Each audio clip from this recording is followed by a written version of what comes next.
ظلم بچے جن رہا ہے کوچہ و بازار میں، عدل کو بھی صاحب اولاد ہونا چاہیے۔ بسم اللہ الرحمن الرحیم۔ میں ہوں راشد جاوید آوان اور آپ کو اپنے چینل خبر بصر پر خوش آمدید کہتا ہوں۔ یہ سپریم کورٹ کی شاندار عمارت ہے اور اس پہ لکھا لوگو یقیناً آپ دیکھ رہے ہوں گے۔ کل کی ایک خبر نے نظریں کہیں اور جانے ہی نہیں دی۔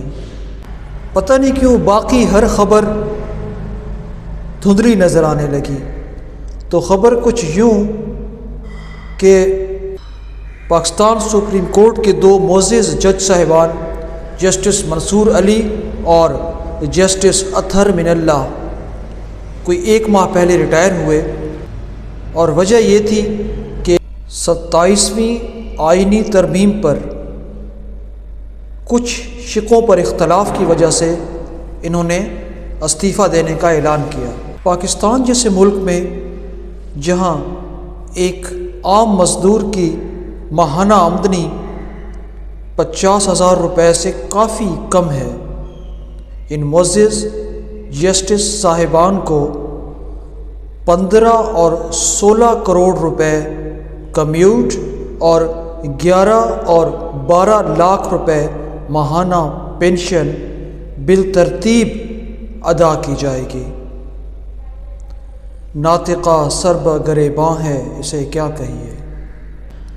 یقیناً جج صاحبان کی ذمہ داریاں بہت اہم، لیکن تفاوت دیکھیے کہ ایک عام پاکستانی جو انصاف کا طالب اور ایک منصف، ان کی زندگی، ان کی مراعات، ان کے اثاثہ جات، ان کی پینشن، ان کا کمیوٹ، زمین و آسمان کا فرق کم معلوم ہوتا ہے۔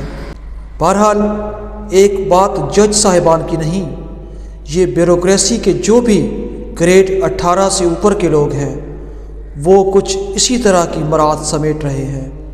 یہ سلسلہ کب تک چلے گا اور یہ سسٹم کیا تبدیل ہو پائے گا؟ کمنٹ میں ضرور بتائیے۔ پاکستان کی قومی اسمبلی اور سینٹ اپنی مراعات میں اضافے کے قوانین تو وہ راتوں رات منظور کر لیتے ہیں، لیکن ملک کے لیے وہ کب سوچیں گے؟ مجھے یہاں سے اجازت دیجیے۔ پاکستان زندہ باد۔